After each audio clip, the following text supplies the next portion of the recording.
morning. Yesterday was a day, man. I shot some clips for you guys yesterday. I don't know if I'll do them all in here. I kind of went off a little bit on something, but I think I'm going to leave it alone. And then SABO and Dave showed up yesterday afternoon, and you saw that with those heart traps. And that was fun. It was good to see him and, you know, have a few Guinness, glasses of Guinness, and a beer. And a beer, that is beer. And a burger. That was good. Anyhow, Dave convinced me to just do all those clips in one video and keep everything else separate. But what you're about to see is a couple cool things, I think.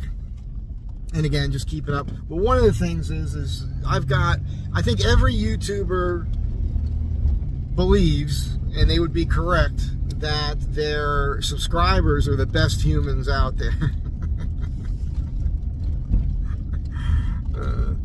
Because there's some kind of resonation, there's a resonating, there's a, you know, we're connecting, man, on some level, which is good. And having said that, I got to tell you, it's really cool because one of you, Jim, thank you, former, I believe he's in the military, but I know he was law enforcement, he's retired now, sent me a little care package, which included 2 watches. This is one of them. This is a SABO Solar, and it's cool because I've been looking at these. You know, when you get into the watch thing and you want to have a collection, everybody's different, but I wanted to have a little bit of everything, and dive watches are my thing. I like dive watches because they're tough, water resistant, shock resistant. They can take the abuse. You know, you're a blue collar person, you're beating on your watches all the time. You know what I'm saying? Like a dress watch wouldn't last me more than a week or so. It'd be gone. So that's Jim. Thank you, man. Super cool. I'm going to insert a little clip here that I shot yesterday of showing the watches and the other stuff he sent me. So you'll see that right now. This is what I wore to the shop today. This is my favorite style of watch, favorite dive watch with the dome crystal, and I just dig it. But I got a subscriber that sent me a package today, and he sent me 2 watches. He sent me this one, which is a SABO Solar, and it's funny because I've been looking at these recently. When you collect watches and you're into it, you kind of decide, you know, I kind of want one of everything. It'll basically run forever. It's powered by the sun, and it's pretty cool. It was a little snug, but there was one hole left on the bracelet. Now it fits perfect.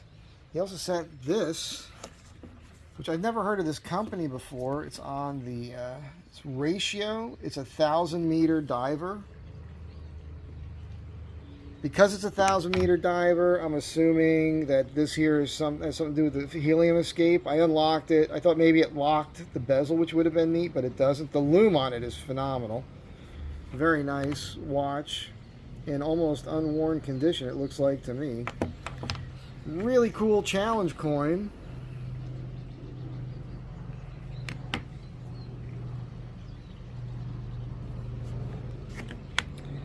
And I believe this guy is a retired marshal, definitely law enforcement. I believe he's also a veteran. And this is what I find funny and awesome at the same time. He also sent me this.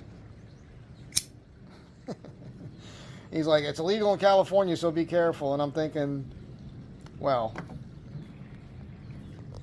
as if I don't have things that are, you know, illegal in California. So kind of neat. Yeah, just want to say thank you to Jim. Super cool. The watches are definitely going to get wrist time. This kind of goes, everyone, I forget to carry these. This one is in such a nice case, I'm going to keep it in there. I have a little collection, obviously, going back to the 80s. And I should be carrying one with me because, you know, if you don't have it and you're at the bar, then you are responsible for buying everybody else's beer. I don't want to be that guy. Anyhow, that's it. I'm going back to work. But hey, Jim, thanks again. Super cool of you. Neat stuff, right? And then I'm going to show you guys some woodworking. I finally got my hands on the Walnut for Andrew's table.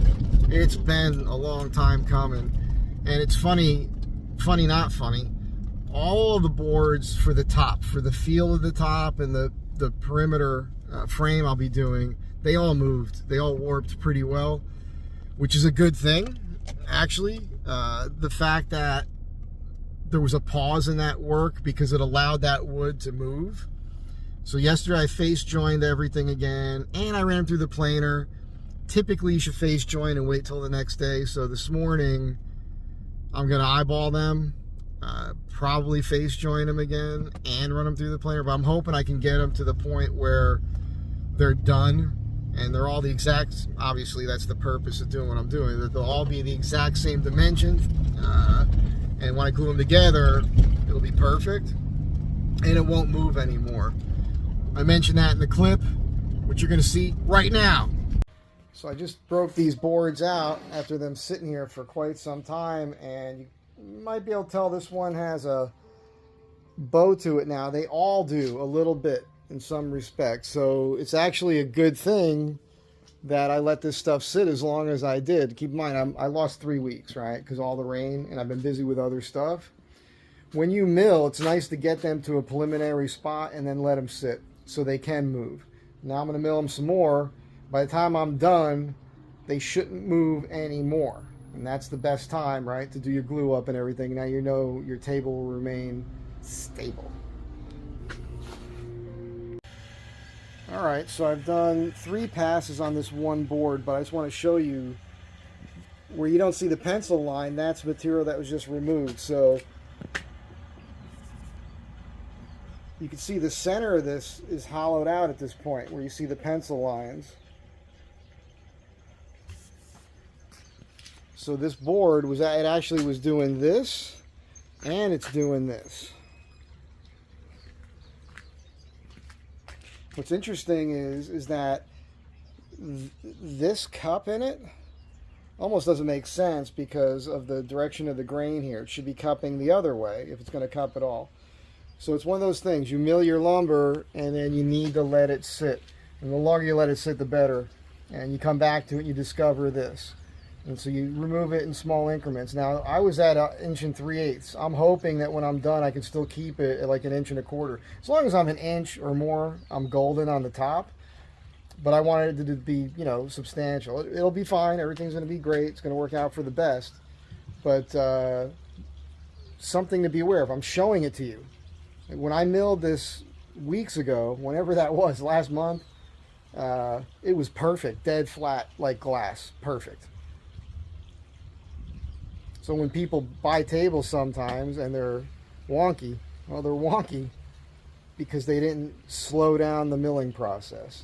This is kiln dried stuff, low moisture content. So it's what you build furniture from, but it's stored energy. Might be too bright behind me there. It's stored energy in that wood, so it's going to move on you. So I hope you found that neat. I think I described there and showed you why I put the pencil lines on and what that does for you when you're milling your material. Now the next thing I'm going to discuss here right quick is, aside from the fact that there's a dark friggin' cloud over here, I think we had a little drizzle this morning and it might rain again. It's for sure going to rain Saturday, it looks like, possibly tomorrow, which is just killing me, man, for productivity. But on the bumper with the storage box, you know, I'm not a metallurgy guy. And the bumper was sent to me by a pal.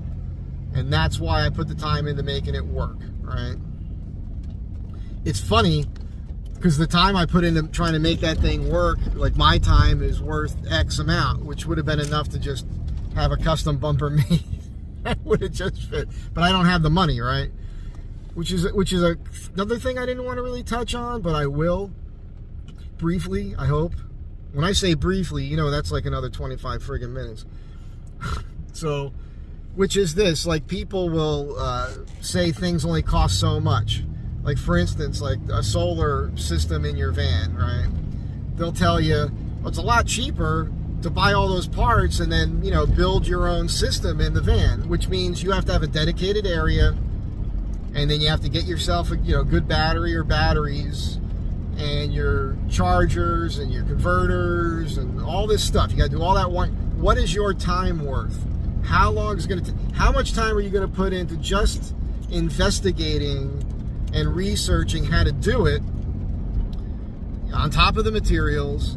And then how long is it going to take you to dial that and do it correctly? And then in the end, it's something that's built into your van or your truck or whatever that you can't remove easily, right? Like now it's there versus a standalone unit, a solar generator, Blue Eddy or IceCo or whoever else, where the beauty of that is you just need a little space for that and it's in there and you're using it, but you could take it out and use it someplace else. Or, you know, your vehicle eventually breaks down or rusts out or whatever. You take that with you. It's not as complicated. Or here in LA, believe it or not, even though I live in the city, the power goes out here all the time, right? The wind blows hard, the friggin' power goes out. It's ridiculous. And I've done it already, where I've taken my little solar generator up into my apartment and I use the hotspot on my phone and I've still got internet. You know, I could still be on YouTube or watching a movie or whatever. So that's just my thinking on those units. I'm not saying that people who build those things into their place, their vehicles, are wrong. I'm not saying that. I think it's really neat, and you do learn a new skill. But they're not putting value on their time. So when you do put your value on your time, you're paying way more money. It's way more money than just buying the separate unit. But of course, buying the separate unit, you have to have that money at that time. There was something I was going to mention. Right, so metallurgy I had mentioned. So this bumper is aluminum.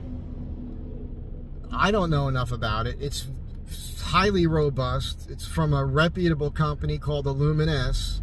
And, you know, people are putting Aluminess bumpers with those big ass boxes and putting their tire on the back. And I don't know what kind of weight they're putting in there. I want to call Aluminess and ask them. I did speak with them once already about the lights. The lights that they had designed for that bumper that they made available, which are no longer available through them, are just reverse lights. Now, I gotta go check my computer. I'm pretty certain I ordered a set of blinkers, like 3-way lights for in there. So when I get those, I'll put them in and you'll see that.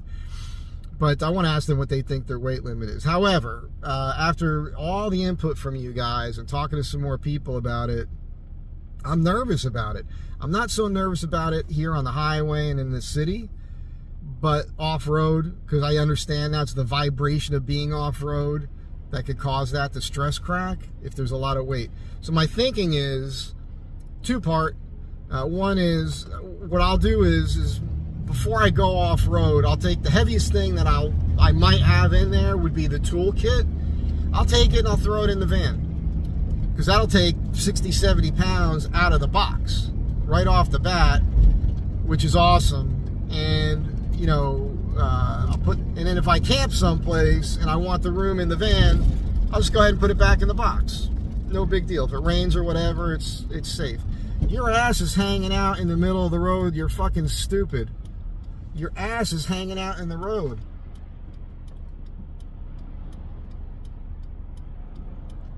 There's a lady in front of me she's trying to make a left-hand turn and half her car is in the lane.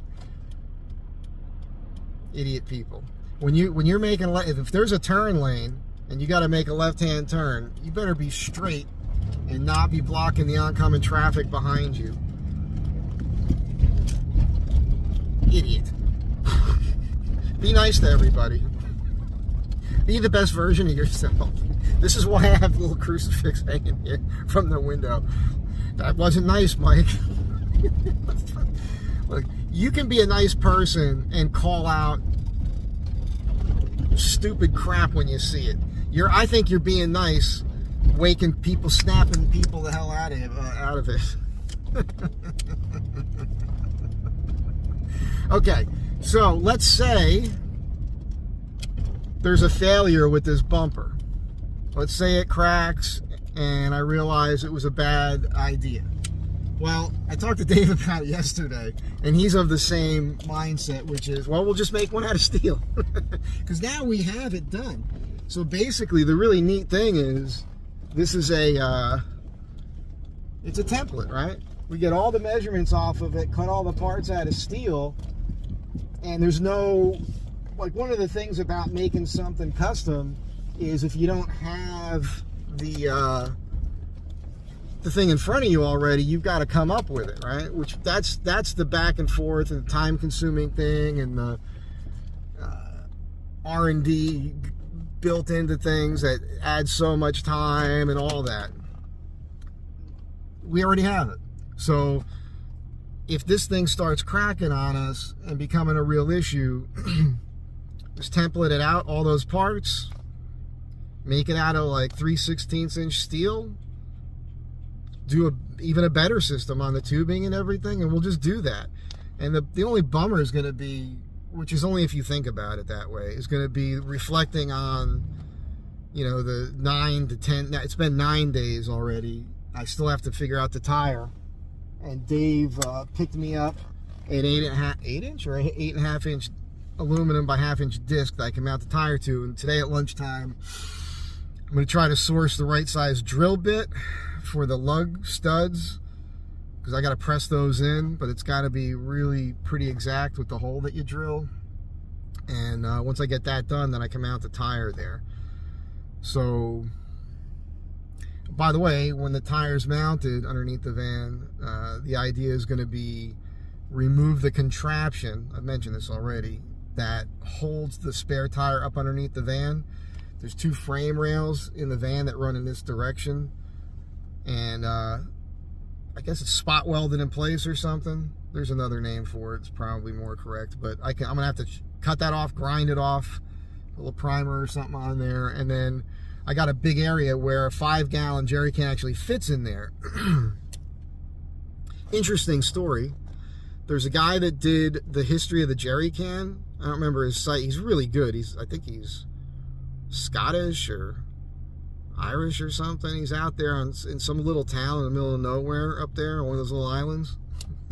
He's a really cool guy. Does a ton of research. He had a cool little van that he had all set up. I like him. I don't watch enough of his stuff. I don't think he puts out videos regularly. I don't know. But he did the history of the jerry can, and what the Germans came up with was the ultimate design for a gas can. It's the ultimate. And he goes through all the reasons why. And Harbor Freight right now has one that's a pretty good copy. The difference is you can't do the old style locking cap because of the world today that we live in with fumes and everything. So they put these stupid, which I ripped off, I just have a spout on it now, a bunch of nonsense, for the spout system. Having said that, I have it. The Harbor Freight metal jerry cans are pretty badass, and they're affordable, and they're, like I said, they're made well. At least one of those for sure will fit in there. I might be able to get 2 of them in there. I'm not exactly sure. And I've got some stainless steel strapping that I might be able to kind of fold over itself and rivet and have one of those locking cams or something. I'm going to figure something out. Either I'll buy it or I'll make it to lock up a jerry can up underneath there, which will lower the weight. That's where you really want to put it. Won't eat up any space inside that big box. That was all just temporary. I just showed you guys what I had, what I could put in the box. Again, I'm not saying that stuff's in there all the time. It probably won't be. So something to think about. Really, between those rails, I think the right way to go is to either find a gas can that'll fit in there, or have one made that'll eat up that space well, put a little heat shield over by where the exhaust is, whatever you got to do, and then rig that with a switch so that I can, you know, with a filler spout and everything else, where I could fill it and hit a switch which will send that gas into my main gas tank. But if I could get, I think there's enough room back there where I can probably get 10 or 15 gallons of fuel. The truck comes with a 27-gallon tank, so, you know, do the math. It's 42 gallons or something like that you can end up with. So that would be awesome, because it's just major increase in range. But just having a 5-gallon jerry can underneath the truck for peace of mind, put a little additive in there. Every couple months, dump the gas in your tank, you know, refresh it, that sort of thing. I think that's a smart idea. When I was out in Saline Valley last time, I was real nervous about gas, and I was basically on fumes when I got to Lone Pine, or I think it was Lone Pine, where I came out of Steel Pass there, and I got right in there, man. I was on empty. Like, it wasn't good. So, yeah, I'd feel much better carrying some extra gas with me, especially going out in the middle of nowhere, out in the desert. That's nuts. And so that's it. Short video today, I think. And I'm just going to get to work now. I'm going to try to mill some stuff. Hopefully it won't rain. And possibly try to work on this spare tire mount at some point as well. Have a good day. Thanks for being here. I hope you enjoyed the video from yesterday. I know it wasn't super pro. It was all over the place. SABO's an artist, man. Like, just the way his mind is, you can't even sit him down and do that right. I wish we had the time to sit down and kind of do an interview. He may come by this morning. I'm going to call him right now. I sent him a watch on one of my leather cuffs, and he's not wearing it, and then he kind of complains, like, oh, I have to start it up and set the time every time, because it's automatic. I keep telling him, you got to wear it every day. And so yesterday, over, dinner at the Snake Pit, I said, well, you need a quartz then. That's just how it is. I bought that Arnie, that odd Arnie. There's not a lot of them out there. It's also 22 millimeter lug width, as the watches that I sent him. So maybe we'll do a swap. I'll say, send me that one back. Here, take this one. You can put it on that cuff, and boom. And if I get that one back, it's awesome, because I could put it on one of my other bands and sell it. Which I got to get back to that as well. I'm going to make a whole new leather station, I think, in the corner of my living room. I'll show you that when the time comes. When the time comes! All right. That's it. Have a good day. Be kind to one another. Be kind, but take no crap, all right? I'll catch you on the next one.